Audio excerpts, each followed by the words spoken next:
প্রাথমিক স্তরের সেমিস্টার,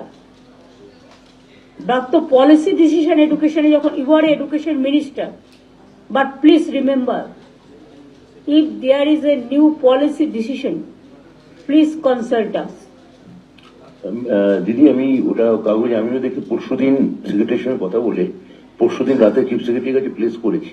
আপনি কনসেন্ট দিলে তবে নোটিফিকেশন হবে। কাগজে আগে বেরোলো কি করে? প্রেস কনফারেন্স করে আমি কোনো কথা শুনতে চাই না, পাবলিক তো জেনে গেল আগে, যা মেসেজ যাওয়ার চলে গেছে, ওটা হবে না। ঠিক আছে দিদি। চারজন অ্যাডভাইজার সিদ্ধান্ত নিয়ে বলে দিল আর হয়ে গেল। বাচ্চাগুলোর আমি চাই ভার কমাতে, কাদের ব্যাগ কমাতে। ওদের যদি আমরা ভার বাড়িয়ে দিই, এমনিতেই পড়াশোনার ভার এখন খুব বেশি, ওইটুকু বাচ্চারা কথা বলতেই পারে না, টুইঙ্কেল টুইঙ্কেল লিটল স্টার বলতে পারে না, তাদের পড়ানো হয় শেখানো হয়। সেমিস্টার বলবে, একটা 1 এর বাচ্চা কি সেমিস্টার দেবে? না 2 এর বাচ্চা কি সেমিস্টার দেবে? কলেজে যেটা চলে স্কুলে সেটা চলে না। না দিদি বলেছি, স্কুলে এগুলো হয় না। স্কুল যা প্রথা চলছে তাই চলবে, স্কুলে কোনো সেমিস্টার টেমিস্টার চলবে না। আর আমি বলবো এডুকেশনের ব্যাপারে নতুন করে কোনো পলিসি নিলে please let us know first before press. শিক্ষামন্ত্রীর পর এবার পরিবহন মন্ত্রী মুখ্যমন্ত্রীর ক্ষোভের মুখে। স্নেহাশিস চক্রবর্তীকে তিনি বলেন পরিবহন দফতর যেন মৌন দফতর হয়ে গেছে। দেখুন, ট্রান্সপোর্ট ডিপার্টমেন্ট সাইলেন্ট ডিপার্টমেন্ট হয়ে গেছে। অনেক লোক রাস্তায় দাঁড়িয়ে থাকে, কখনো কি সার্ভে করে দেখেছেন কোথায় কোথায় বেশি লোক দাঁড়িয়ে থাকে অফিস ছুটির পর, যেখানে বাসের ফ্রিকোয়েন্সি বাড়াতে পারে, বাসের ফ্রিকোয়েন্সি বাড়লে তারা যাতায়াত করতে পারে? আমার চোখেতে প্রায় পড়ে। মিনিস্টার নিজে কখনো ভিজিট করেছেন? সারপ্রাইজ কলকাতার জায়গাগুলো নিয়ে ট্রান্সপোর্ট সেক্রেটারি করেছে কখনো? হ্যাঁ দিদি, আমরা ফ্রিকোয়েন্সি বাড়িয়েছি কিছু, এবং কিছু কথার অর্থ কি? কিছু কথাটা কোনো অর্থ হয় না।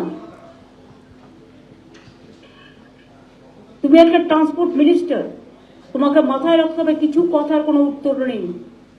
মানুষ যাতে অফিসে যাবার সময়, অফিস ফেরত বা অন্যান্য সময় ঠিক মতো যাতায়াত করতে পারে সেটা দেখতে হবে। কলকাতায় মাঝে মাঝে ঘুরে দেখো ওয়ার্কিং ডে গুলোতে কোথায় কোথায়, শুধু কলকাতায় একটা জায়গায় গেলে হবে না, সারা কলকাতা ঘুরতে হবে, ইনক্লুডিং আইটি সেক্টর, ইনক্লুডিং হসপিটালগুলোর সামনে আফটার ভিজিটিং আওয়ার্স।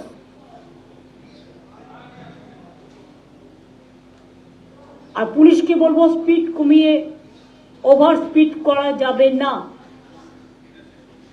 যে ওভার স্পিড করে গাড়ি চালাবে শীতকালে অ্যাক্সিডেন্ট হবে, যাতে না বাড়ে। প্রত্যেকটা রাস্তায়, এমনকি ন্যাশনাল হাইওয়েতেও স্পিড কন্ট্রোলের একটা সিস্টেম থাকবে। রাতের দিকে কেউ থাকে না ট্রাফিক পুলিশের, ফলে রাস্তায় জ্যামটা খুব বাড়ে। সেকেন্ড হুগলি ব্রিজে ঘন্টার পর ঘন্টা লোক দাঁড়িয়ে থাকে। সেকেন্ড হুগলি ব্রিজটা কি কোন রকম একটা ব্যবস্থা করা যেতে পারে না? Kolkata police, Paschimbanga police, Howrah police commissionerate এরা বসে, বিধাননগর পুলিশ কমিশনারেট বসে একটা ব্যবস্থা করতে পারে না? সেই সময় ট্রাকগুলো চলে, ফলে টোটাল ট্রাকগুলো একটা জায়গা দিয়ে চলে, ফলে সেকেন্ড হুগলি ব্রিজটায় যদি কোনো ইনসিডেন্ট হয়ে যায়, আমি তোমায় বলছি যে কোনো দিন বড় ঘটনা ঘটে যাবে। Please take care. আমি এটা আগেও অনেকবার বলেছি, এখনো বলছি। অন্য রাজ্যে আলু পাঠানো নিয়েও মুখ্যমন্ত্রী ভৎসনার মুখে পড়লেন প্রদীপ মজুমদার এবং বেচারাম মান্না, কৃষিমন্ত্রী এবং কৃষি বিপণন দপ্তরের প্রতিমন্ত্রী। এই রাজ্যের মানুষ বেশি দাম দিয়ে আলু কিনবেন, আর অন্য রাজ্যে কেন আলু পাঠানো হবে প্রশ্ন তুলেছেন মুখ্যমন্ত্রী। আপনারা তো আলু ছেড়ে দিলেন প্রদীপ, আপনি আর বেচা কেন ছেড়ে দিলেন আমায় না জিজ্ঞেস করে? এখানে মানুষ বেশি দামে কিনবে আর আপনারা ছেড়ে দেবেন ইচ্ছে মতো? না ম্যাডাম, আমরা ছাড়িনি, ওটা অন্যায় করেছিল, তার জন্য আবার ইম্পোজ করা হয়েছে যে মুহূর্তে আমাদের নজরে এসছে। নজরে আগে আসেনি কেন? After death if comes the doctor, কোনো কোনো সাহায্য হয়? কখনো কখনো এটাও হয় আমি চোখ বুজে থাকি, দেখতে পাই না, দেখেও দেখতে পাচ্ছি না, তার পেছন দিকে কিছু কারণ থাকে। পুলিশও চোখ বুজেছিল, আমি খবর পাই, আপনারা পান না। আমি জানি মেদিনীপুরের কিছু লোক গর্বে তার এই চক্রটার সাথে যুক্ত আছেন, যাদের সাথে পুলিশের একাংশও যুক্ত আছে।